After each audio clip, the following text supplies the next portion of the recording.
Back in the late 1990s and early 2000s, if you wanted to see football's biggest superstars in action, you had to tune into Serie A matches. Italy was a magnet for top talent, boasting legends like Ronaldo, Zidane, Maldini, Baggio, and many others. Serie A reigned supreme in Europe with its passionate fans and wealthy owners who would spare no expense for success.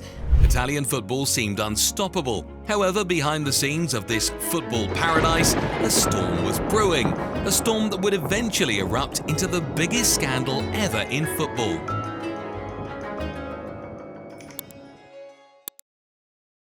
Back in the 90s, Serie A was where the magic of modern football really came alive.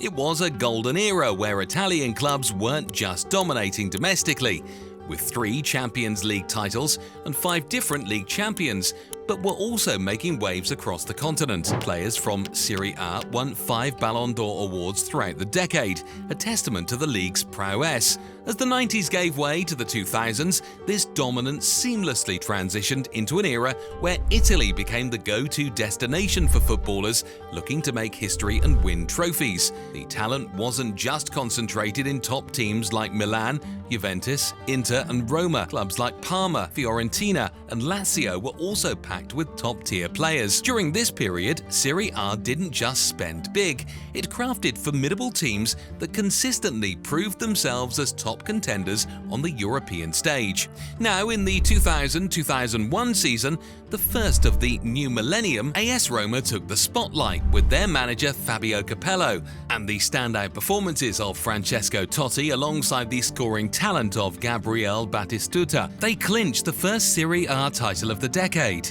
However, what followed next was a fierce and gripping rivalry between Juventus and AC Milan that dominated the scene from 2001 to 2004. During these years, Juventus won 3 Serie A titles, while AC Milan took 1 home. The intense competition not only highlighted their prowess, but also sparked some of the fiercest confrontations, leading to a storm of controversies, including accusations of performance-enhancing drug use among Juventus players. These allegations caught the attention of Italian government prosecutors, leading to a broader investigation. This investigation wasn't limited to the accusations themselves, but expanded to include surveillance of top officials across the leading Serie A clubs. Even though prosecutors were initially focusing on doping allegations against Juventus, they uncovered something far more sinister: evidence that Serie A matches were being manipulated.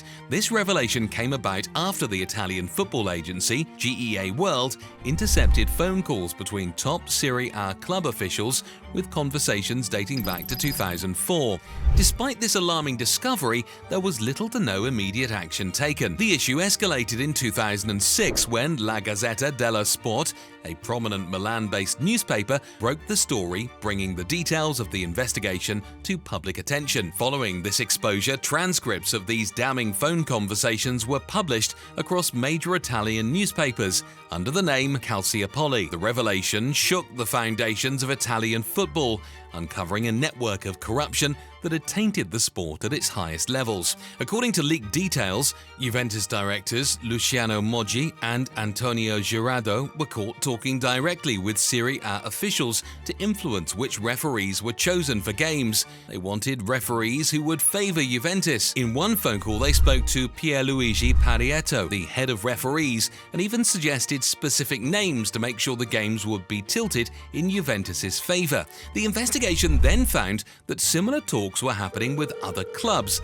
like Fiorentina and Lazio. It turned out that Moggi and top people from AC Milan, Lazio, and Fiorentina were selecting referees who would favor their teams during matches. These officials had the power to not only influence game outcomes, but also to postpone matches if deemed necessary. Although no referees were found to have accepted bribes, it was believed they complied with these directives out of fear for their careers, given the influence these club officials wielded. One shocking case pointed out by prosecutors was when Moggi and his team locked referee Gianluca Paparesta and his assistants in a room after Juventus lost a game during the 2004-05 season. To make matters worse, this scandal, known as Calciopoli, was exposed just before the 2006 FIFA World Cup kicked off. The timing of the revelations caused a massive uproar in both Italy and around the world. Fans were outraged and their trust in the integrity of the sport was deeply shaken as they learned that many of their favourite clubs were involved. The Calciopoli scandal was unprecedented, so significant that it prompted the Italian government to step in and take decisive measures to address the corruption. The first major fallout was the resignation of Franco Carraro, the head of the Italian Football Federation, along with the entire Juventus board of directors. Following Juventus's victory in the 2005-06 Serie A championship, Luciano Moggi, a central figure in the scandal, also resigned and was subsequently banned for life from Italian football. However, these actions were just the beginning of the repercussions. AC Milan, Lazio and Fiorentina were all found guilty, not of match-fixing directly, but of manipulating situations to receive favourable treatment from officials. As a result, AC Milan faced a deduction of 30 points from their 2004-05 season total and an 8-point deduction from the 2005-06 season, which ultimately led to Inter Milan being awarded the title. Fiorentina received an 8-point penalty and was barred from participating in the 2006-07 UEFA Champions League. Lazio was penalised with a 3-point deduction and a ban from the 2006-07 UEFA Super Cup. That said, while there were other teams apart from Juventus who were found to be mired in the scandal, the old ladies' role was the most prominent, and its hit was the hardest. They were stripped of their 2004-05 Serie A title and had all their points deducted for the 2005-06 season, despite winning it. This meant they lost 2 titles in total. But the craziest part was that Juventus was relegated from Serie A to Serie B for the first time in their history. Not only were they relegated, but they also started their 2006-2007 season in Serie B with a 9-point deduction. This was a significant blow to the club, as relegation not only affected its competitive status, but many of their top players like Fabio Cannavaro, Zlatan Ibrahimovic and Patrick Vieira left the club. However, Juventus managed to retain a surprising number of key players such as Buffon, Alessandro Del Piero, Giorgio Chiellini, Pavel Nedved and David Trezeguet, who decided to stay with Juve even in the second division. Despite starting at the bottom of the Serie B table with a 9-point deduction, Juventus remarkably lost only 4 out of their 42 matches that season. They climbed their way to the top, becoming champions and securing promotion back to Serie A in their first attempt. However, the fallout from the scandal didn't stop there.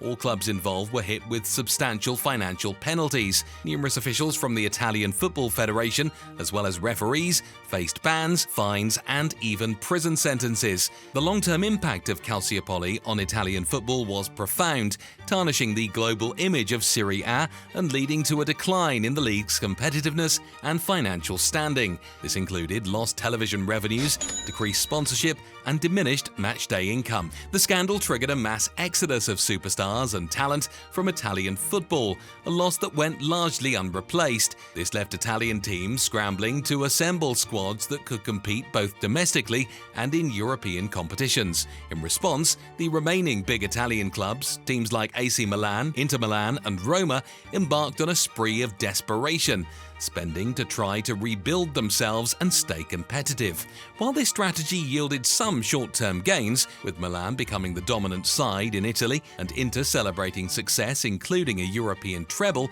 the long-term financial impact of such spending became burdensome. Many teams were financially overstretched, a situation that worsened when the Italian economy took a downturn later in the decade. Many teams that used to compete with the best in Serie A were left as shadows of their former selves, leading leading to an overall decline in the quality and allure of Serie A football. Given the depth of the Calciopoli scandal, it promoted widespread reforms in Italian football. New leadership was installed within several affected clubs and the Italian Football Federation, known as FIGC. The FIGC then implemented stricter controls over club management practices, particularly concerning financial transactions and interactions with referees and other officials. They also overhauled the former referee selection process, introducing a new system designed to prevent manipulation and ensure that match officials were assigned to games without external influences. The Calciopoli indeed left deep scars on Italian football,